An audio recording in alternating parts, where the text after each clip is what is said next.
Buen día, estimados estudiantes. Este día les dejaré grabada la clase de Estadística Médica para la sección 4 debido a el asueto nacional, ¿verdad? Que cayó justo en el día de clases. Va a quedar para que la revisen, ¿verdad? Y se pueda cumplir con la planificación didáctica que ya teníamos programado. El tema que corresponde a este día, ¿verdad? Es el de estadística, el de introducción a la epidemiología. Pero antes de empezar con los temas, quisiera recordarles, ¿verdad? Que ya estamos en el tercer registro y de que es importante que ustedes vuelvan a leer el reglamento de evaluación de la universidad en donde establece, ¿verdad? Que en el caso de que ustedes faltaren a cualquier actividad evaluada, ¿verdad? Dentro de este registro tienen que notificármelo por escrito juntando la justificación médica.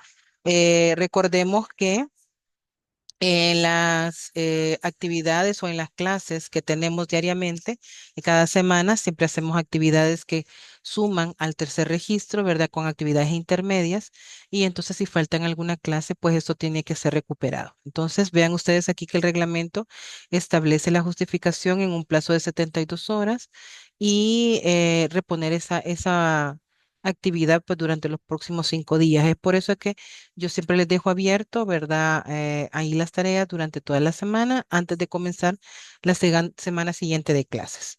También otro aspecto importante en el reglamento, recuerden de que menciona que para tener derecho a la evaluación final, ustedes tienen que haber cumplido el 80% de asistencia en todo el ciclo. Entonces, recuerden que tienen que, cuando asistan a clases, tienen que firmar la lista de asistencia, ¿verdad? Y si no, pues tienen que justificar, enviar la justificación a mi correo y si está justificado, pues eso no se cuenta como una inasistencia. Entonces, tomen en cuenta todos estos aspectos para no tener problemas a la hora de la evaluación final, ¿verdad? Ya estamos cerca de finalizar el ciclo, nos quedan pocas materias, digo, pocas clases, entonces vamos a ir ya como retroalimentando acerca de esto. Hoy sí, entremos de lleno al tema de introducción a la epidemiología. Vamos a empezar diciendo que como objetivo conocer la relación entre la bioestadística y la epidemiología aplicada a fenómenos de salud. En este caso, empecemos hablando de la salud pública y es porque la salud pública sí guarda relación con la epidemiología. Ya vamos a ver por qué. Fíjense que es la salud pública, ¿verdad? Tiene como sujeto y objeto de estudio la salud de las poblaciones humanas y se le considera como la ciencia encargada de prevenir la enfermedad, la discapacidad y prolongar la vida. La salud pública tiene la meta de proteger la salud de la población, promover estilos de vida saludable y mejorar el estado de salud y bienestar de toda la población a través de programas de prevención y protección a la salud. Entonces, quiere decir que la salud pública se va a enfocar tanto en la prevención, en la promoción y el bienestar de todas estas poblaciones. Y entonces, la epidemiología viene siendo eh, etimológicamente, ¿verdad? Lo dividimos en estas tres palabras como epi, que significa sobre, demos, pueblo, y logos, estudio. Entonces, el estudio sobre las poblaciones, básicamente. Fíjense que los epidemiólogos se consideran como detectivos de la enfermedad y es porque usualmente los epidemiólogos lo que hacemos es ir investigar cuáles son las causas que están provocando que las personas se enfermen. Entonces, como epidemiólogos tenemos que ir a ver hasta último detalle todos esos aspectos que están influyendo sobre las personas, ¿verdad? Y sobre todas estas enfermedades. A menudo los epidemiólogos pueden ser médicos, pero realmente esta disciplina, ¿verdad? No es exclusiva de médicos. Incluso pueden ser, por ejemplo, epidemiólogos, hay alcaldes, enfermeros, laboratoristas, veterinarios, en fin, toda persona que quiera, ¿verdad? Poder manejar esta disciplina, pues puede hacerlo. Simplemente tiene que tener como conocimientos básicos, ¿verdad? Relacionados con salud. Entonces, ya como definición, decimos que la epidemiología es el estudio y análisis de la distribución, los patrones y los determinantes de la salud, las enfermedades y las lesiones en poblaciones específicas. Con frecuencia es descrita la epidemiología como la ciencia básica de la salud pública. La epidemiología, bajo este concepto, ya vimos que es la distribución, es el estudio de la distribución, es decir, cómo se distribuyen las enfermedades dentro de la población, qué es cuáles son las cosas que están determinando que las personas se enfermen. Y dentro de esto vemos que el primer eslabón es que evalúa la salud de la población en base a su frecuencia y patrones. Ya habíamos visto, y aquí es donde se incluye la estadística, y se acuerdan que cuando hablábamos de frecuencia hablábamos de, por ejemplo, cuántas personas, ¿verdad?, están enfermas, cuántas fallecen, ¿verdad? Hablábamos de porcentajes. Y de los patrones hablábamos de tendencias, ¿verdad? Hablábamos de proyecciones, y hablamos de estadística diferencial. Entonces aquí es donde se involucra la estadística dentro de la epidemiología. Vean ustedes que para evaluar la salud de la población, nosotros podemos evaluarla a través de tres variables importantes en epidemiología, como es el tiempo, el lugar y persona. Y eso es lo que nosotros conocemos como epidemiología descriptiva. Cuando nosotros queremos evaluar la salud de la población a través de la estadística, nosotros determinamos las causas de cualquier problema de salud. Y esto implica no solamente identificar las causas, sino que también identificar los factores de riesgo y factores de protección. Cuando hablamos de factores de protección, por ejemplo, son aquellas personas que no se enferman. ¿Por qué si tenemos determinada una enfermedad que está circulando en el ambiente, por qué hay personas que se enferman y otras no? Pueden existir factores protectores que están involucrados, ¿verdad?, en todo el desarrollo de una enfermedad o en los factores intrínsecos de la persona que hacen que esta persona no se enferme. Entonces, esto nos ayuda a implementar y evaluar soluciones, ¿verdad?, para controlar estos problemas que se dan en la población, problemas de salud. Entonces, nuevamente, recordemos que la epidemiología descriptiva, ¿verdad?, se basa en estos tres variables de tiempo, lugar y persona. Vemos un poco más a detalle la variable tiempo, y esto lo vemos en epidemiología a través de la curva epidémica, que no es más que representar la cantidad de casos en una gráfica a través del tiempo. Entonces aquí ven ustedes, se distribuyen por semana, pueden ser por horas, pueden ser por meses, ¿verdad? Y eso nos da la evolución de la epidemia o de un evento en particular. Un evento se refiere a un problema de salud. Entonces, esto lo que hace es que representa el inicio de una enfermedad, un pico y su fin, ¿verdad? Y lo que determina la duración de dicha enfermedad. Vean ustedes que en este sentido hay diferentes curvas epidémicas. En este caso, esta es representa la curva de exposición intermitente. Vean ustedes que son como varias mini curvas epidémicas, ¿verdad? Que tienen un inicio, un pico y un fin, pero tienen un periodo como de descanso, ¿verdad? O no reporte de datos, de casos, y luego vuelve a haber otra curva epidémica. Entonces, estas son intermitentes. Esta es la continua, ¿verdad? Donde ustedes pueden ver que es como un histograma, que lo vimos en estadística descriptiva, y que son barras continuas, ¿verdad? Que lo que van a hacer es que representan casos, ¿verdad? Cada una de estas barritas, pero son de forma continua. No hay días de descanso. Mientras que esta es una curva de origen puntual, ¿verdad? Curva epidémica de origen puntual, porque vean ustedes que solo hay un casito aquí, pero después, solamente en un periodo corto de tiempo, es donde ustedes pueden ver registrado una curva epidémica. Y esta es la curva epidémica propagada, ¿verdad? Que es a lo largo del tiempo. Ustedes pueden ver que hay, ¿verdad? Esa cantidad de casos, ¿verdad? Que pueden ser, no necesariamente mini curvas. Ustedes que ven aquí una mezcla entre casos, ¿verdad? Similares y curvas aisladas. Entonces vean ustedes que la forma de cada curva nos permite formular hipótesis, es decir, por ejemplo, cuánto tiempo tardó o tarda la enfermedad en surgir, ¿verdad? ¿Por qué es que se dio explicaciones acerca de por qué es que hay periodos en los que no se reportan casos, ¿verdad? También nos hace formularnos hipótesis sobre el periodo de incubación, el agente causal, ¿verdad? El tipo de transmisión y la exposición que se tiene. ¿Qué utilidad tiene? Pues hacer predicciones de comportamientos de las enfermedades y preparar los servicios de salud, ¿verdad? Para dar respuesta a estas situaciones. También nos ayuda a determinar la velocidad de la transmisión, la fuente y evaluar el impacto que tienen las intervenciones en salud. Esta variable, ¿verdad? Tiempo, tiene una tendencia secular, quiere decir que puede tener una tendencia a reportar casos de manera a largo plazo, ¿verdad? Incluso pueden haber décadas, ¿verdad? De reporte de casos donde podamos ir midiendo esto. Ya vamos a ver una forma de hacerlo. Estacional, por ejemplo, que pueden ser por semanas o pueden ser por meses durante un año o puede repetirse cada año. Entonces, de repente nos sirve para comparar si hay una enfermedad, por ejemplo, la gripe, ¿verdad? Que nosotros vemos que se da en ciertos periodos de tiempo, y nosotros vemos el siguiente año, si en esa misma época también se llegó a dar eso. Entonces quiere decir que hay algo en el ambiente, o del clima, ¿verdad? O la estación del año que se esté dando que esté provocando esa enfermedad. También puede ser cíclico cuando es la variación en periodos mayores de un año. Y las variaciones inesperadas, es decir, que nosotros no tenemos, ¿verdad? Modo de saber de que en ese periodo, no tenemos un antecedente de que en ese periodo se provocan estas enfermedades y estos son los brotes y las epidemias. Y también es importante diferenciar entre curva epidémica y corredor endémico. La diferencia, ustedes van a ver que estos dos los van a encontrar en la literatura y que son la misma, reportes de casos y ustedes van a ver gráficas acerca de que los casos se elevan, disminuyen. La diferencia está en que la curva epidémica, ¿verdad? Es por un periodo corto de tiempo, por un periodo de tiempo.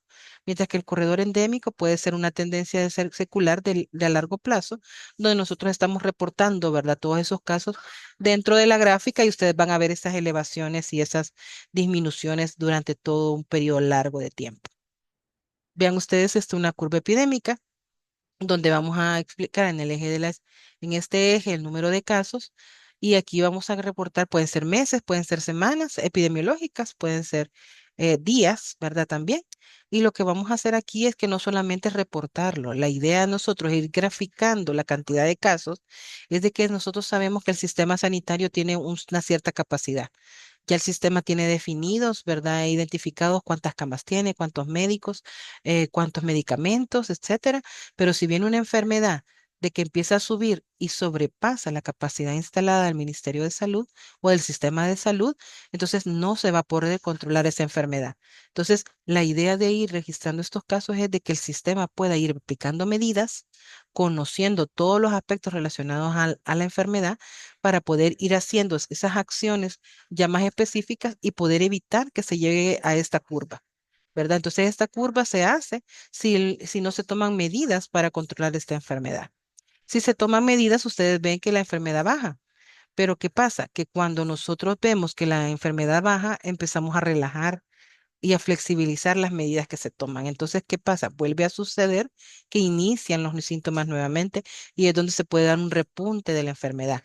No sé si ustedes pueden abocarse, ¿verdad? A los casos de COVID cuando se dio en esa época y veíamos muy seguido este tipo de curvas, ¿verdad? Donde se incrementó al inicio porque no sabíamos nada acerca de la enfermedad, ¿verdad? Estábamos como haciendo prueba y error sobre las medidas que estábamos aplicando y luego pues empezaron a implementar medidas y bajaba.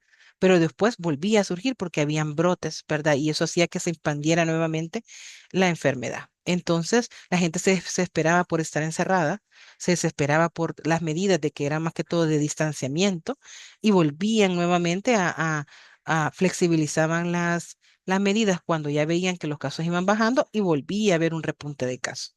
Entonces, eso es lo que se ve representado en la curva epidémica. A diferencia del corredor endémico, ustedes ven que esto es una fotografía de 52 semanas epidemiológicas acerca de las infecciones respiratorias agudas. Pero vean que aquí no se termina, ¿verdad? Sino que aquí sigue. Entonces nosotros podemos ir teniendo esas capturas, ¿verdad? En el tiempo acerca de cómo se van desarrollando o se van registrando esta enfermedad durante el periodo de tiempo. Y luego compararlo con otros periodos. En cuanto a la variable lugar, vemos nosotros que podemos identificar qué zonas están más afectadas que otras en cuanto a una enfermedad. Podemos identificar zonas, poblaciones en riesgo, el lugar de exposición, es decir, donde una persona se enfermó y dónde y a dónde, hasta dónde se ha extendido los casos, ¿verdad? Puestos pueden ser lugares de trabajo, pueden ser lugares de vivienda, residencias, sitios comunales, ¿verdad? Pueden ser centros escolares, asilos. Y lo que hacemos es que representar en el mapa a través de puntos, ¿verdad? O a través de zonas, así como colores, ¿verdad? La cantidad de casos que están existiendo. Vean ustedes que en este caso aquí está la clasificación que nos da que, por ejemplo, las zonas que están rayaditas es que no hay riesgo, ¿verdad? Y las zonas más blancas o más claritas siempre van a representar los casos más leves, pero los casos que sí están más cargados, por ejemplo, de enfermedad, las zonas que están más cargadas de enfermedad siempre van a estar representadas por zonas más oscuras. En este caso, vean ustedes las zonas, ¿verdad?, que representan más oscuros son las zonas donde se tiene que ir a priorizar las intervenciones. Por eso es que se hace. A veces no tenemos los recursos para poder trabajar o para poder controlar a toda la población y lo que se hace es que a través de estos mapas nos da una idea de a dónde tenemos que ir a priorizar las intervenciones para poder dar respuesta. Entonces, la otra, siempre dentro de la variable lugar, ¿verdad? Vemos que la utilidad es que determinamos la extensión y la velocidad de diseminación de los factores de riesgo de transmisión de una enfermedad. Entonces, nos sirve para conocer la distribución del problema, ¿verdad? De una enfermedad, y esto puede ser a nivel local, nacional o internacional. La utilidad las unidades geográficas ahí son países, pueden ser departamentos, municipios, puede ser urbano o rural, pueden ser barrios, pueden ser colonias, incluso aulas de clase y lugares de trabajo. Y como ya les mencioné, pues puede ser representado a través de un mapa de área o un mapa de puntos. La otra variable es persona y en la variable persona nosotros describimos las características de los afectados. Siempre en una investigación epidemiológica nosotros tenemos que colocar como objetivo que vamos a identificar factores o características propias de estas personas que vamos a encuestar, ¿verdad? Puede ser, por ejemplo, cuántas personas son hombres, cuántas son mujeres, cuántos trabajan, cuántos no trabajan, cuántos viven de zona urbana, zona rural, por departamentos, cuánto su estado civil, etcétera, etcétera. También vamos a identificar factores de riesgo que tengan en común, ¿verdad? Por ejemplo, obesidad, puede ser antecedentes familiares, y así vamos a ir midiendo pues ciertas variables en esta parte de la persona. Vamos también a obtener denominadores para calcular las tasas y vamos a comparar tasas e identificar grupos de riesgo. También en la variable persona nos permite identificar la distribución de las enfermedades y posibles grupos y factores de riesgo. Estos pueden ser inherentes a la edad, el género, el sexo, la raza o la etnia. De hecho, hay enfermedades, por ejemplo, que son más frecuentes entre diferentes razas, ¿verdad? Y obviamente hay enfermedades que también solo le dan a mujeres, solo les dan a hombres, e incluso hay enfermedades que son más propensos los niños y los adultos mayores. También pueden haber enfermedades que pueden ser adquiridas, por ejemplo, dependiendo del lugar del trabajo. Una persona que realiza un deporte de alto impacto, ¿verdad? O de alto rendimiento, consumo de medicamentos, tabaco o drogas. También las condiciones de vida, que son las determinantes de la salud, también pueden afectar y contribuir al desarrollo de enfermedades en algunas personas más que en otras. Y eso también está limitado por el acceso a los servicios de salud. Vean ustedes que aquí en estas tablas de lo que estamos representando son los casos y tasas por grupo de edad y departamentos, que aquí estamos describiendo por estas personas las edades y los lugares de procedencia. Entonces, no sé si se han y ustedes preguntado alguna vez por qué es que unas personas se enferman o no. Unas personas se enferman y otras no. Cuando dio COVID, por ejemplo, había temor de toda la población de que era una enfermedad sumamente transmisible, ¿verdad? Se pasaba muy rápido, habían casos muy rápidos. Y de hecho, desde que viajó la enfermedad desde el oriente, ¿verdad? Del mundo hasta acá, realmente fue bien rápido. Se desarrolló desde diciembre y ya nosotros ya por ahí por febrero, ya tenía marzo, ya teníamos ya teníamos el primer caso. Entonces viajó muy rápido. Entonces, pero no toda la gente se enfermaba. Sí dio en todos los países, pero no todas se enfermaban. Entonces, la epidemiología busca, ¿verdad?, conocer cuáles son los factores, como les mencionaba, protectores para que las personas no se enfermen. Y porque otras sí, factores de riesgo. ¿Verdad? Entonces, preguntémonos eso y eso hace pues que se generen investigaciones muy buenas, ¿verdad?, acerca de factores que están afectando a estas poblaciones y estas enfermedades.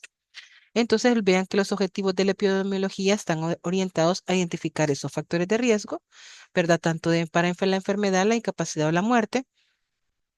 Para estudiar la historia natural, ya vamos a ver qué es una historia natural de una enfermedad y cómo se desarrolla. Para identificar a poblaciones en riesgo, ¿verdad? No solamente poblaciones, sino que individuos, ¿verdad? Que puedan enfermarse y también las áreas geográficas donde se da con mayor magnitud un problema de salud. La vigilancia de enfermedades, ¿verdad?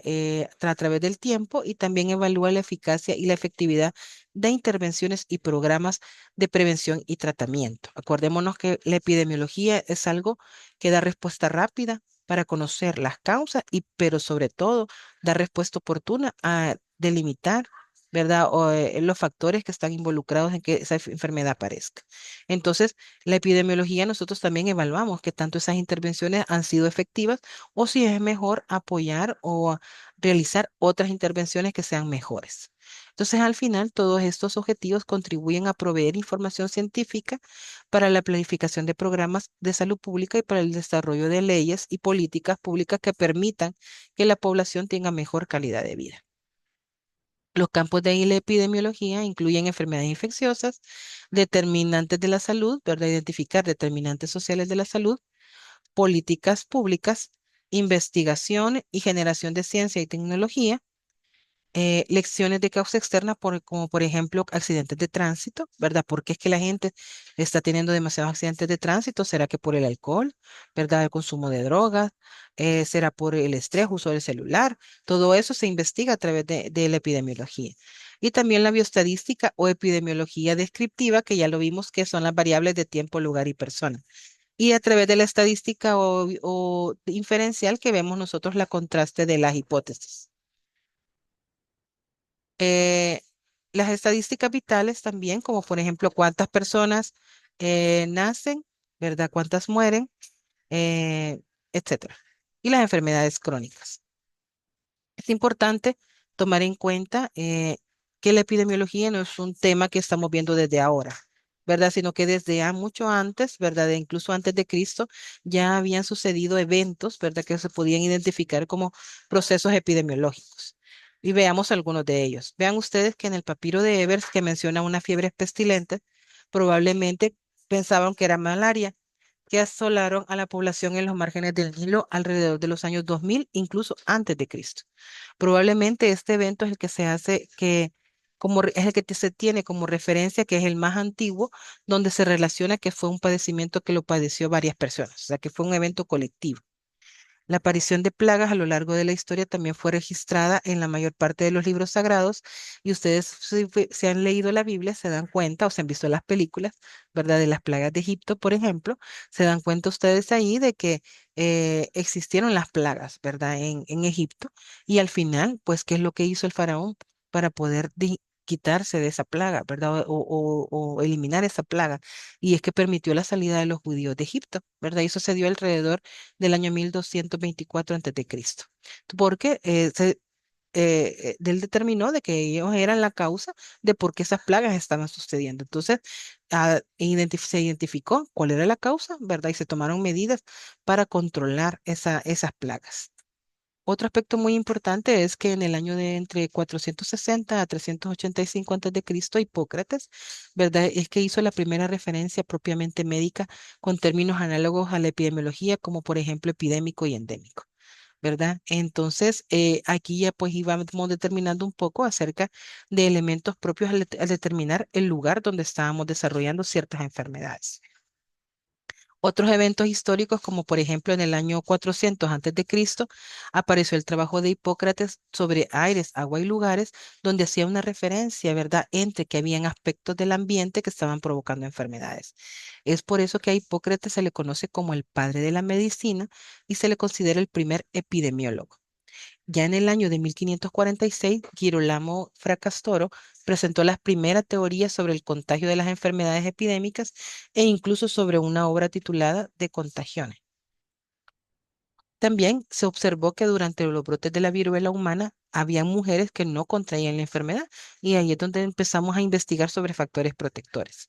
Vean ustedes que a base de estas observaciones, Jenner realizó experimentos en los cuales extraía material de las pústulas de la viruela y lo que hacía es que la inoculaba o la administraba a otras personas a manera de protegerlos contra la enfermedad. Entonces, este experimento es lo que en ese momento se consideró como la primera vacunación. Recordemos que en la vacunación lo que nosotros hacemos es inocular virus vivos o muertos o atenuados de tal manera de que el cuerpo reconozca, ¿verdad?, estos microorganismos y crea defensas a partir de ello. Entonces, eso es lo que anteriormente ya se había como investigado y se consideró, pues en este caso, como la primera vacunación. Luego, en 1848 y 1854, John Snow fue famoso por haber administrado cloroformo a la reina Victoria durante sus partos. Y ahí donde ven pues que la relación de que habían medicamentos o insumos que podían provocar pues que se disminuyeran los dolores. Él también realizó estudios sobre el cólera porque hubieron muchas pandemias de cólera, ¿verdad? Epidemias de cólera. Y entonces, en la actualidad, como son clásicos, ¿verdad? De la epidemiología, siempre en epidemiología se mencionan, por ejemplo, esas epidemias de cólera. Por eso es que a John Snow se le conoce como el padre de la epidemiología moderna. Y este señor, William Farr, fue pionero en la recolección de datos estadísticos sobre enfermedades y sobre mortalidad y fue el primero que empezó como a registrar casos de mortalidad y fue el primero que empezó a desarrollar esas estadísticas acerca de las personas que estaban falleciendo. Entonces él desarrolló el concepto de vigilancia de la mortalidad. Entonces, esto es un poquito de la historia de la epidemiología. Los que tuvieron la oportunidad de hacer el curso de OPS, ¿verdad?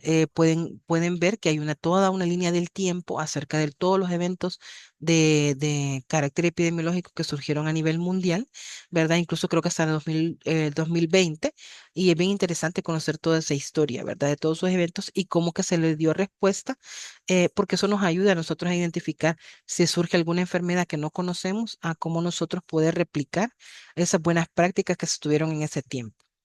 Vamos a hablar ahora sobre conceptos básicos de la epidemiología.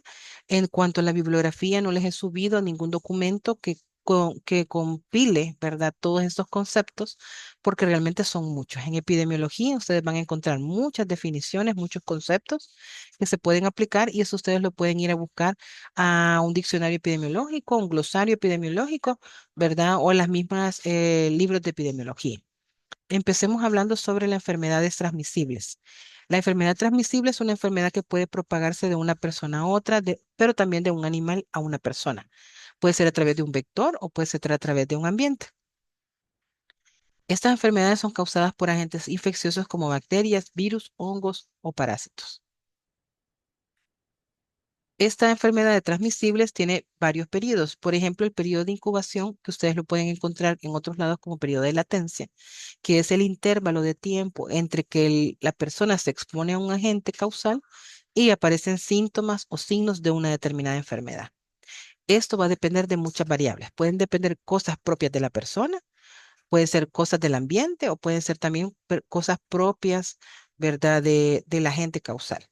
Incluso cada enfermedad tiene su periodo de incubación que es característico, o sea, no tienen el mismo periodo, sino que algunas pueden variar periodos cortos, puede ser un día, horas, pueden ser 3 días, semanas, hasta años, ¿verdad? Para que se desarrolle una enfermedad. También después vemos el periodo prodrómico, que es la fase inicial de una enfermedad, pero en esta fase inicial vemos nosotros síntomas inespecíficos, o sea, síntomas que podemos ver en varias enfermedades y hasta este momento nosotros no hemos identificado qué es la enfermedad, es la que está provocando estos síntomas. Aquí podemos encontrar síntomas de malestar general, fiebre, fatiga, dolores. Y si nosotros vemos, por ejemplo, qué enfermedades pueden cursar con estos síntomas, puede ser una gripe, ¿verdad? Pueden ser infecciones ya más de las vías respiratorias, pueden ser, por ejemplo, dengue, chikungunya, Zika, ¿verdad? Y otros. Entonces, hasta este momento, en un periodo prodrómico, no son síntomas totalmente inespecíficos. Ya en el periodo clínico, nosotros podemos identificar síntomas que son más específicos para ciertas enfermedades y ya podemos hacer un diagnóstico más preciso y pruebas de laboratorio. Y el periodo de transmisibilidad es aquella capacidad que tiene el agente patógeno para propagarse entre los individuos.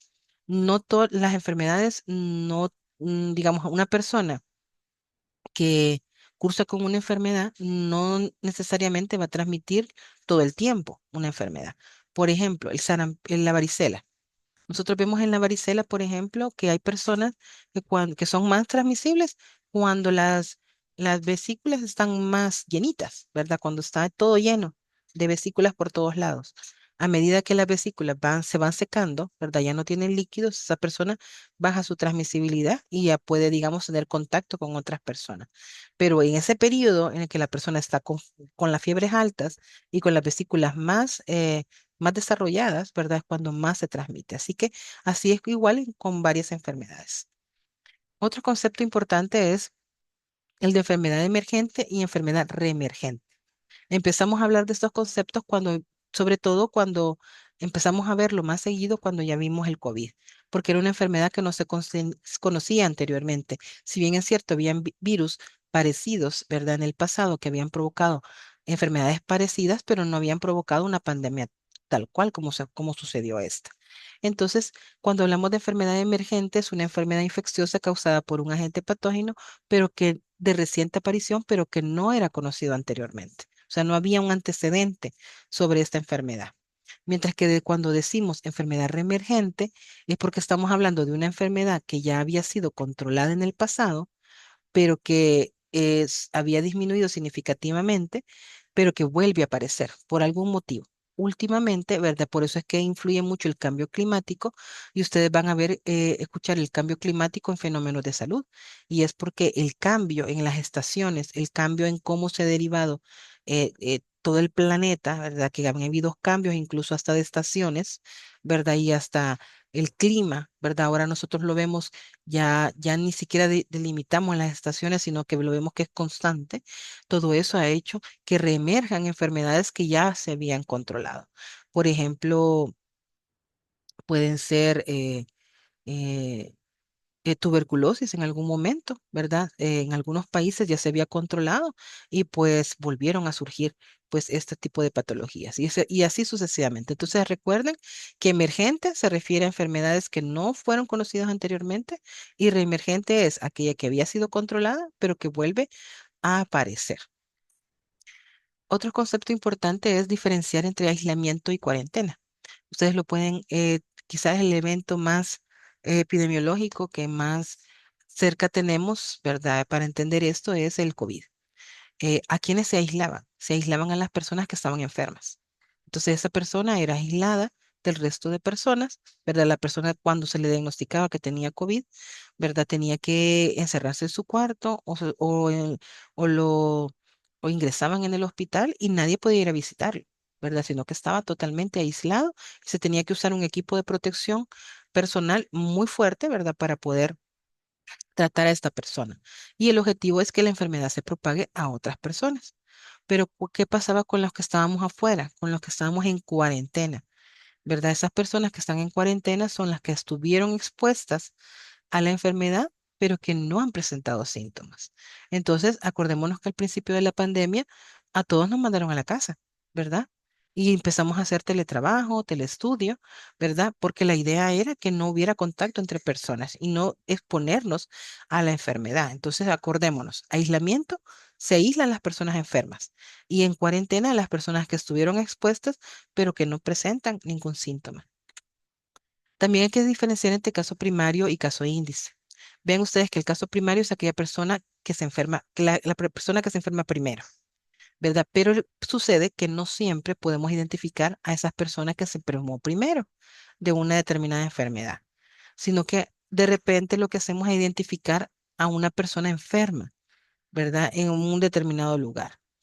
Y lo que se hace es que se identifica a esa persona y se reporta al sistema de salud.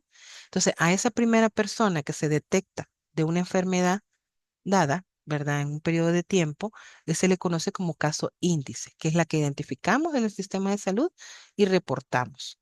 Pero no necesariamente esa persona puede ser el caso primario, o sea, la primera persona que se enfermó. Puede ser que la identificamos porque la persona que la infectó, que la enfermó, puede haber fallecido. Entonces no logramos identificar ese caso primario. Entonces, vean la diferencia. Caso primario es el primer caso de una enfermedad en una población específica. Y el caso índice es el primer caso identificado y reportado de una enfermedad en una población. Otro elemento importante en epidemiología es la triada epidemiológica. Las enfermedades, vean ustedes que se habla de esta triada porque hay relación, no es solamente se trata de un microorganismo o de un agente que provoca la enfermedad, sino que debe haber un agente, pero también debe haber un huésped que sea susceptible a ese agente y tiene que haber un ambiente que propicie que las condiciones para que se desarrolle esa enfermedad. Entonces es algo que combina, ¿verdad? Elementos de cada uno de ellos, como el huésped, agente y ambiente, que está determinando que unas personas enfermen y otras no, o que se desarrolle una determinada enfermedad. En el aspecto de los huéspedes, el huésped, por ejemplo, podemos encontrar el sexo, la edad, la raza, perfil de género, si la persona tiene enfermedades previas que debiliten su sistema inmune, va a estar más propensa a que se desarrolle una enfermedad que otras personas que tengan bien su sistema inmune. La religión, las costumbres que las personas tengan, o la ocupación, el estado civil, o si tienen antecedentes familiares. Entonces, si tenemos, por ejemplo, antecedentes familiares de nuestros padres son diabéticos, hipertensos, o tienen alguna enfermedad renal, es probable que nosotros nos dé también esas enfermedades porque es algo que es hereditario. Entonces, ¿qué nosotros debemos hacer? Tratar la medida de retrasar la aparición de estos síntomas y hacer cuidar nuestro estilo de vida, ¿verdad? Y cuidar la forma en cómo nos alimentamos, hacer ejercicio, ¿verdad? Y mejorar todas esas condiciones para que nosotros no presentemos estas enfermedades. En cuanto al ambiente, el agente, pueden ser no solamente agentes biológicos, es decir, microorganismos. Aquí pueden ser bacterias, virus, hongos, parásitos. Y agentes químicos pueden ser venenos, alcohol, humo, ¿verdad? Sustancias tóxicas, lejía que tenemos nosotros incluso en nuestras casas. Y este mismo provocarnos algún problema de salud. Pueden hacer también agentes físicos, como algún trauma, ¿verdad? Quemaduras, ¿verdad? Como el fuego y también en la nutrición, por ejemplo, si hay carencia de nutrientes o exceso de nutrientes. Y en cuanto al ambiente, puede ser las temperaturas, ¿verdad? Los cambios de temperatura que de repente cálidos nos dan golpes de calor y las temperaturas muy bajas también nos pueden provocar infecciones pulmonares o respiratorias. La altitud, el hacinamiento, la vivienda, vecindario en el que vivimos, ¿verdad? Si estamos expuestos a enfermedades que otras zonas residenciales, la comida, la contaminación y el ruido. Entonces, la relación entre estos tres componentes es lo que se llama la triada epidemiológica. Fíjense que en cuanto al huésped, ¿verdad? Podemos tener nosotros factores extrínsecos como el estilo de vida, el nivel socioeconómico y el nivel de acceso a los servicios de salud. Pero también como factores intrínsecos son los propios de la persona, es decir, si tiene enfermedades previas, crónicas, si tiene alguna infección asociada, el estado inmunitario, la edad y factores genéticos. Entonces eso es cuanto al huésped. Pero vean que este huésped tiene ciertas interacciones con los microorganismos, ¿verdad? Y en este caso podemos encontrar ciertos conceptos de interés. Por ejemplo, cuando hablamos de infectividad, se refiere a la capacidad de un agente patógeno como microorganismo que puede invadir y multiplicarse dentro del huésped. Este no necesariamente tiene que provocar enfermedad, pero sí puede multiplicarse. Cuando ya provoca una enfermedad en un huésped, eso es lo que llamamos patogenicidad. Y cuando hablamos de virulencia, se refiere a la severidad o gravedad de los síntomas que tiene esa persona, ¿verdad? Hay enfermedades que son altamente transmisibles, son muy contagiosas, pero que no son graves, ¿verdad? Y viceversa, hay enfermedades, ¿verdad? Que no son muy transmisibles, ¿verdad? Que no es fácil que se transmitan, pero cuando la persona presenta la enfermedad, puede llegar hasta incluso la muerte. Entonces, cuando hablamos de severidad o gravedad, ¿verdad? O muerte debido a una enfermedad, estamos hablando de virulencia entre esa interacción entre el huésped y microorganismo. Ya cuando hablamos de inmunogenicidad, estamos hablando de la capacidad de la infección de producir una respuesta inmunitaria específica. Si ustedes leen un poquito, ¿verdad? O si ustedes saben, hay enfermedades que nos da una sola vez y después no nos vuelve a dar. Y eso es debido a la inmunogenicidad de ese agente, ¿verdad? O de esa interacción que provoca que el cuerpo genere esas defensas y nuevamente viene a querer infectarnos, ¿verdad? O a suceder esa enfermedad, ya no nos da porque ya tenemos esas defensas seguras que nos protegen sobre esa enfermedad. Así que identifiquemos, ¿verdad? Estas interacciones entre el huésped y el microorganismo como infectividad, patogenicidad, virulencia e inmunogenicidad. Otro concepto importante es hablar de historia natural de la enfermedad. Esto lo van a ver muy seguido más adelante, ¿verdad? Y esto lo que hace es describir la evolución de una enfermedad desde que inicia hasta su resolución o enlace sin la intervención médica. Es decir, cómo va a pasar una enfermedad, ¿verdad? Si nosotros no aplicamos ninguna intervención. Usualmente, la gripe, por ejemplo, nosotros vemos que nos empiezan síntomas de gripe, ¿verdad? Empezamos, pero digamos que no es que eso nos hace correr a un hospital, ¿verdad? No es que nosotros tenemos intervenciones muy gruesas, ¿verdad? Simplemente es que tomamos más líquido, descansamos un poquito más y la enfermedad en unos 3 días, 5 días máximos viene y usted se recupera. ¿Verdad? Entonces, esto es como la historia natural de la enfermedad de la gripe. Entonces, en el desenlace puede ser que usted se cure, pero hay enfermedades que pueden causar cronicidad e incluso hasta la muerte. Entonces, eso es lo que conocemos como historia natural, desde el inicio hasta el fin de una enfermedad sin intervención médica. Entonces, ¿cómo nosotros podemos ver la historia natural de una enfermedad? Vean que en este esquema, por ejemplo, vamos a encontrar todo esto que se desarrolla la enfermedad, pero en la historia natural hay dos periodos importantes. Uno es el periodo prepatogénico, que es previo al desarrollo de los síntomas, y el otro periodo patogénico, que es cuando ya desarrollamos toda la gama de síntomas que cada enfermedad tiene. Dentro del periodo prepatogénico vamos a encontrar a la tríada epidemiológica, que es cómo se va a desarrollar la enfermedad con la interacción entre estos tres elementos, como vimos el agente, el huésped y el ambiente. Luego vamos a ver los periodos cuando ya la enfermedad se transmite, que puede ser el periodo de incubación o de latencia, el periodo prodrómico y ya el periodo clínico, donde ya vamos a ver todos los síntomas ya más marcados. Esto es importante conocerlo para cada enfermedad porque eso nos va a permitir aplicar los niveles de prevención primaria y poder nosotros en cada eslabón de la historia natural de la enfermedad poder intervenir para que esto se complique, ¿verdad? O que la persona desarrolle la enfermedad. Entonces veamos qué acciones podemos hacer en cada periodo. En el periodo prepatogénico, tenemos actividades de prevención primaria como el fomento de la salud, que son todas las actividades de educación, de promoción, enseñarle a las personas el lavado de manos, ¿verdad? Enseñarles cómo se transmite la enfermedad, usar cubrebocas, etcétera, etcétera. Y la protección específica, ¿verdad? Que está más relacionado a intervenciones, ¿verdad? Para evitar que una enfermedad se produzca. Y en este caso podría ser, por ejemplo, la vacunación. Ya cuando la enfermedad ya se ha instalado, ¿verdad? A través de los síntomas, tenemos el periodo patogénico. Y aquí podemos aplicar dos niveles de prevención. Uno es la prevención secundaria, donde podemos nosotros hacer un diagnóstico precoz y tratamiento inmediato. Ahí pueden ustedes hacer pruebas diagnósticas, pruebas de laboratorio, de gabinete, rayos X, ¿verdad? Etcétera, ultrasonografía, identificar oportunamente una enfermedad y darle tratamiento para evitar que esto llegue a complicarse, ¿verdad? Y también limitar el daño. Y lo otro es limitación del daño de esta enfermedad. Y también el periodo patogénico podemos como prevención terciaria la rehabilitación. Veamos ahora un ejemplo para que ustedes tengan más en mente, ¿verdad? Cómo se evoluciona esto. Fíjense que esto es una historia natural con intervención, ¿verdad? Con niveles de prevención de la tuberculosis.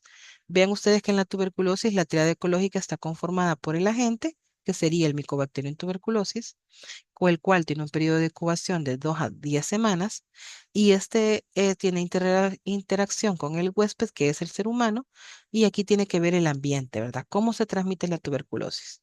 Recordemos, ¿verdad? A través de las gotitas, ¿verdad? A través del aire, al momento de toser, nosotros expulsamos esas gotitas, ¿verdad? De saliva que pueden ir si estamos nosotros hablando con una persona de frente, va a ir a través del aire a esa persona o a nuestros familiares, ¿verdad? A nuestros amigos. Y la persona luego de 2 semanas o de 10 semanas va a empezar a desarrollar síntomas, ¿verdad? Y ahí es cómo se transmite la tuberculosis. Esta persona, ¿verdad? Si llega a presentar los síntomas, va a empezar con su periodo de síntomas inespecíficos hasta desarrollar toda la serie de síntomas que tiene y con el desenlace, pues pueden, incluso si no se trata, ¿verdad? O si no se evitan las complicaciones, puede llegar hasta la muerte. Pero veamos, ¿qué podemos hacer nosotros en cuanto a prevención primaria? Podemos, en cuanto a promoción de la salud, hacer charlas informativas sobre la enfermedad, que la gente conozca de qué se trata la enfermedad para que sepa cómo actuar, ¿verdad? O cómo prevenirla. Se pueden usar cubrebocas a las personas, sobre todo que andan tosiendo, el lavado de manos y superficies posiblemente contaminadas. Y aquí como protección específica, vean que sí tenemos una vacuna, ¿verdad? Que se aplica al recién nacido y que es la vacuna de antituberculosa, que como por sus siglas es BCG, ¿verdad? Que es conocida así por el bacilo de Calmen y Wayne, que son los que pues tuvieron que ver pues con el desarrollo de esta vacuna. Vean ustedes que en prevención secundaria para la tuberculosis nosotros podemos hacer un diagnóstico precoz haciendo pruebas como por ejemplo la vasiculocopía de esputo, la prueba de tuberculina. Por ejemplo, nosotros somos un país endémico en tuberculosis. Aquí, los que podemos estar en clase, nosotros podemos, si yo les hago una prueba de tuberculina a todos los que están en clase, les aseguro que la mayoría, si no es que todos, salimos positivos. y es porque hemos estado expuestos en algún momento a este agente, pero debido a ciertas condiciones, ¿verdad? Nuestro sistema inmune, puede ser que no es patogénico, puede ser que hay muchas cosas es que no hemos desarrollado la enfermedad todavía, ¿verdad? Pero sí hemos estado expuestos. Entonces, estas pruebas de diagnóstico precoz nos sirven para de la población. Por ejemplo, estas pruebas de como la tuberculina son las que llamamos también pruebas de tamizaje. Son aquellas pruebas que aplicamos a la mayor parte de la población sin que presenten síntomas, de tal manera de identificar antes de que se presenten los síntomas y aplicar tratamiento oportuno. Luego de que identificamos de manera precoz, ¿verdad? El diagnóstico, podemos dar un tratamiento, ¿verdad? Para evitar complicaciones. Y ya en la prevención primaria, terciaria, ya para limitar el daño, podemos aislar al paciente y ya podemos hacer rehabilitación.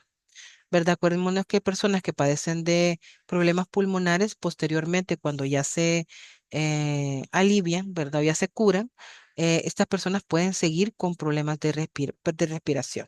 Igual que nos pasó con el COVID, ¿verdad? Que una de las secuelas que deja el COVID es la dificultad para respirar, ¿verdad? No dificultad, sino como con un dolor, ¿verdad? Que ya no es lo mismo, nos cansamos más. Entonces, requieren las personas que después de haberse curado, pasen por un periodo de rehabilitación pulmonar, ¿verdad? Para que se les facilite más rápido poder respirar mejor.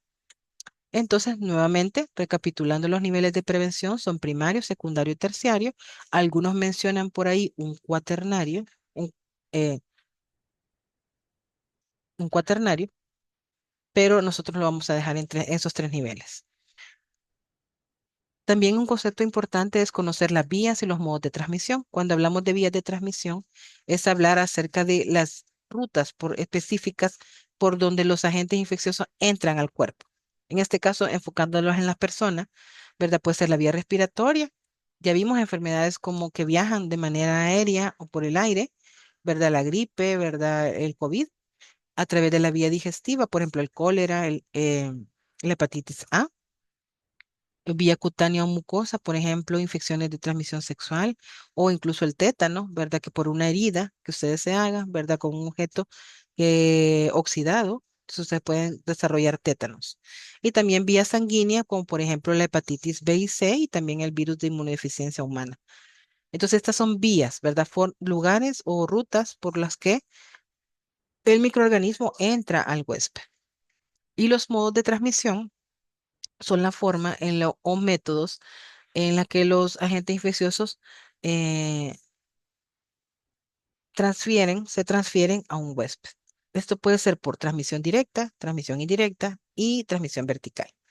Cuando decimos transmisión directa, puede ser por contacto directo o por gotas grandes. Por ejemplo, contacto directo es que yo tengo contacto con alguien que está enfermo. Puede ser a través de un apretón de manos, puede ser por un beso. Por ejemplo, la mononucleosis, que se da por enfermedad o la enfermedad del beso, ¿verdad? Incluso el herpes también. Gotas grandes, como por ejemplo gotitas expulsadas al toser o estornudar, que es contacto directo en el sentido de que, por ejemplo, usted está hablando con alguien y usted está enfrente de ella, usted puede transmitir esa enfermedad a través de esa vía. Y transmisión indirecta, por ejemplo, de que hay algo intermedio, ¿verdad? Que está involucrado en esa transmisión. Le llamamos fomites a aquellos objetos contaminados como utensilios, ropa o juguetes. Puede ser que yo esté trabajando aquí en mi escritorio y yo toso, ¿verdad? Y de repente alguien agarra mi mouse, ¿verdad? O mis cosas y también puede infectarse. Y luego a nivel vectorial puede ser a través de vectores vivos como mosquitos en el caso del dengue y malaria, ¿verdad? Y puede ser también a través del aire mediante partículas suspendidas, como por ejemplo en aerosoles por largos periodos, como en el caso de la tuberculosis. Y cuando decimos transmisión vertical es aquella transmisión que se da de la madre al bebé. Ya puede ser durante el embarazo, durante el parto, a través del canal del parto o durante la lactancia. Es por eso que hay enfermedades, por ejemplo, ustedes pueden ver el SIDA, ¿verdad? Que ustedes ven que usualmente para evitar que el niño sufra de esa enfermedad, ¿verdad? Se les da en primer lugar para evitar la transmisión vertical de la madre al bebé de VIH. Durante el embarazo se les dan antirretrovirales, el medicamento, para disminuir la carga viral y eso hace de que el niño no presente VIH cuando nazca. La otra al momento del parto. El parto es por cesárea, ¿verdad? Porque para evitar de que el niño pase por el canal del parto y, ¿verdad? Tenga contacto con toda la sangre, ¿verdad? De la madre durante el parto. Y se les da fórmula, ¿verdad? De leche, fórmula de leche para que la mamá no le dé lactancia materna y no se transmita también a través de la lactancia materna. En el caso específico de niños con VIH o de madres con VIH. Esto es muy importante, la clasificación del nivel de enfermedad. Voy a cubrir el tema del brote ahorita porque si ustedes van a ver en la bibliografía e incluso puede ser que en el parcial o en el examen se les pregunte sobre estos niveles y ustedes pueden contestar endémico, epidémico y pandémico. Y veamos la diferencia. Esto hace referencia al grado de afectación a nivel de geográfico de una enfermedad. Por ejemplo, cuando decimos endémico es que estamos hablando de una enfermedad que está en una ubicación específica, pero digamos que es endémico en esa zona. O sea, esa enfermedad permanece de manera rutinaria, digamos día tras día, pero es una ubicación pequeña, digamos específica. Puede ser un departamento, puede ser una zona costera. Hay enfermedades que son más de zona costera, entonces decimos que es endémica en la costa. La epidémica o la epidemia es cuando la enfermedad se da en mayor número de casos y en una zona geográfica mayor. Puede ser, por ejemplo, a nivel nacional. Y la endémico puede ser a nivel local, departamental o municipal. Y la pandemia, y hablamos de pandemia cuando identificamos una enfermedad que afecta a nivel mundial. O sea, ningún país se salva. Y el ejemplo más clásico que tenemos ahorita es la COVID-19, ¿verdad? Todos los países del mundo les dio, así que es una enfermedad pandémica. Y otro concepto, ¿verdad? Que van ustedes a ver en epidemiología es el tema de brote, que ya son áreas específicas, es dentro de un periodo de tiempo, pero son casos que son más de lo esperado. ¿Verdad? Entonces, esa es la diferencia, ¿verdad? Entre estos tipos de conceptos, ¿verdad? De clasificación. Entonces, ya para finalizar, vamos a ver la parte de indicadores, que se entiende por indicadores como la definición operacional de una variable. Recordemos que en la estadística descriptiva nosotros veíamos cómo se reportan algunos datos, ¿verdad? Por ejemplo, porcentajes o pueden ser por frecuencias relativas o absolutas. Entonces, los indicadores pueden ser variables en cuanto a ese reporte, pero básicamente es cómo nosotros vamos a identificar una variable. Esta técnica, los indicadores nos sirven para identificar los cambios que existen en una variable. Entonces, los indicadores podemos nosotros obtenerlos de diferentes fuentes de información en salud, pero no necesariamente vienen del Ministerio de Salud o del sistema de salud. Vean ustedes que, por ejemplo, la información demográfica del registro civil usualmente se obtiene en alcaldías. Por ejemplo, en las alcaldías se registran los niños que nacen y las personas que fallecen. Entonces, ese dato le sirve a salud, ¿verdad? Para generar intervenciones o para conocer de qué enfermedad han fallecido, ¿verdad? O cuántos niños han nacido, pero no es un dato exclusivo de salud, sino que se obtiene a través del registro del Estado civil. También es de registros ordinarios de, ahí sí, de servicios de salud en atenciones o egresos hospitalarios. También otra fuente de información es los datos de vigilancia epidemiológica. Por ejemplo, hay oficinas sanitarias internacionales que le llamamos OSI, que son las oficinas que están en las fronteras, donde nosotros ahí podemos nosotros ir vigilando ciertas enfermedades que pueden traspasarse entre fronteras, ¿verdad? Encuestas por muestreo, que son un poquito más complicadas, ¿verdad? En cuanto a tiempo y recursos, y que pueden ser encuestas a toda la población, por ejemplo, censos de población. Los censos de población, ¿verdad? Se aplican a todas las personas. O sea, esto es enorme. Todos los recursos que implican este censo son enormes. Entonces, no es una muestra que se obtiene del Salvador, sino que es toda la población. Y también pueden haber registros de enfermedades como transmisibles y no transmisibles, que ustedes más adelante en su carrera van a ver pues los censos, ¿verdad? Y los sistemas como el SUMEBE o el CIMOB, ¿verdad? Que son sistemas que registran morbilidad, quiere decir enfermedades, frecuencia de enfermedades. Entonces los indicadores pueden ser de impacto, pueden ser de cobertura, pueden ser de calidad, de recursos o de eficiencia. Cuando decimos de impacto, es saber cuántas personas han fallecido o se enferman. De cobertura, qué tanto se extiende esa enfermedad a nivel nacional o es a nivel local. De calidad, sobre todo de qué tanto son buenos los servicios de salud. Aquí se pueden aplicar encuestas de satisfacción de usuario. De recursos, personal de salud tenemos, cuántas camas, cuántos estudios por equipos tenemos, cuántos equipos de laboratorio.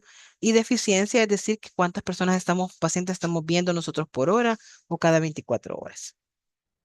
También estos indicadores pueden ser ya sea cifras absolutas, pueden ser por porcentajes, pueden ser razones, tasas o pueden ser índices. Y estos dos conceptos son muy importantes de epidemiología, el tema de incidencia y prevalencia. Vean ustedes que entendemos por incidencia a todos los casos que son nuevos de una determinada enfermedad. Y esto nos sirve para evaluar el riesgo de que las personas desarrollen una enfermedad. Y hay una fórmula descrita para ello. Vean ustedes que son el número de nuevos casos entre el número de personas en riesgo por un periodo de tiempo. Aquí no es que se multiplica, sino que se dice que es por un periodo de tiempo. Ejemplo, si tenemos en una ciudad de 10.000 personas, 100 que desarrollan diabetes en un año, simplemente hacemos la división, ¿verdad? De 100 personas por entre 10.000 personas de la comunidad y identificamos que hay 0,1 casos por persona al año. Diferente es la prevalencia, que esto es lo que hace una medida que indica el número total de casos de una determinada enfermedad. Aquí incluye los casos nuevos, más los casos antiguos. Entonces aquí van todos los casos. Entonces se utiliza para evaluar la carga de enfermedad en una población. Así es que decimos nosotros que se priorizan la atención a ciertas enfermedades porque son muy altas en cuanto a carga de enfermedad, como por ejemplo en el país la hipertensión, la diabetes, la enfermedad renal son enfermedades con muy alta carga de enfermedad. Entonces también se saca con una fórmula y es número de casos existentes sobre la población total. Y este sí se multiplica por 100. Y por ejemplo, en el caso de la diabetes, si tenemos 500 casos entre 10.000 y lo multiplicamos por 100, decimos que la prevalencia de diabéticos, ¿verdad? En una determinada ciudad es de 5%. También tenemos otros indicadores como por ejemplo la porcentaje de personas que viven en la zona rural o urbana, la tasa de natalidad, que es decir, el número de nacidos vivos en un año por 1.000, entre la población total a mitad del año, la tasa de mortalidad general, la tasa de mortalidad materna, la mortalidad infantil, que ya son grupos más específicos y la tasa de fecundidad y el promedio de personas por familia. Al tener nosotros estas fórmulas, ¿verdad? Y conocer cuáles son estos datos, podemos determinar, por ejemplo, cuántos niños han nacido, poder hacer proyecciones de nacimientos en el futuro y poder así nosotros decir, necesitamos más ginecólogos, necesitamos más salas de espera materna, necesitamos más, digamos, servicios adecuados para esto, para atender a estas madres que van a quedar embarazadas, ¿verdad? Con la tasa de fecundidad y con los nacimientos que vamos a tener. Al tener un mayor promedio de personas por familia, nosotros como sistema de salud vamos a poder determinar la cantidad de recursos que vamos a requerir para poder atenderlos en el futuro. Entonces, vean ustedes que nos sirve para identificar, ¿verdad? Y comparar también, ¿verdad? Año tras año, cómo ha ido el comportamiento de cada uno de estos indicadores a nivel de nuestro país y a nivel mundial. Este nada más es un ejemplo que les traía acerca de cómo se relaciona, ¿verdad? Cada una de las variables en la epidemiología en el caso de un lugar de trabajo, pero digamos que no me voy a enfocar en esto. Entonces, la estadística es vital en las investigaciones de salud pública y la epidemiología, ya que nos va a permitir identificar los patrones de enfermedades y evaluar intervenciones. Entonces, esta es la bibliografía que les he subido. En cuanto a los conceptos, las definiciones, vayan a buscar algún glosario epidemiológico y ahí ustedes van a encontrar esos y más conceptos. Eh, de la tarea que quedaba pendiente para este tema, recuerden que yo había subido, pues que íbamos a hacer un curso virtual de OPS de introducción a la epidemiología. Sin embargo, han habido problemas para crear las cuentas de usuario. Yo lo intenté hacer esta semana y realmente sí no hay, digamos, forma de cómo solucionarlo, entonces se eliminé esa tarea. ¿Verdad? Y he colocado que como nueva tarea que desarrollen ustedes una historia natural de una enfermedad de las que les he colocado en la guía y lo suban de manera individual. Si hay personas que se adelantaron, hicieron el curso de OPS y lo lograron hacer, pueden sustituir esa tarea y pueden subir en ese espacio el certificado de OPS. No hay ningún problema, ¿verdad? Entonces, ambas tareas se cuentan, ¿verdad? Dentro de este registro. Así que no se preocupen, ¿verdad? Que simplemente súbanla y yo les estaré colocando la nota posteriormente. Así que esto sería todo lo que les traía en este día, ¿verdad? Así que les deseo éxitos, ¿verdad? Sigan repasando y nos vemos la próxima semana. Esperemos porque todo se lleve a cabo bien la próxima semana y nos podamos ver en la clase de la próxima semana. Saludos.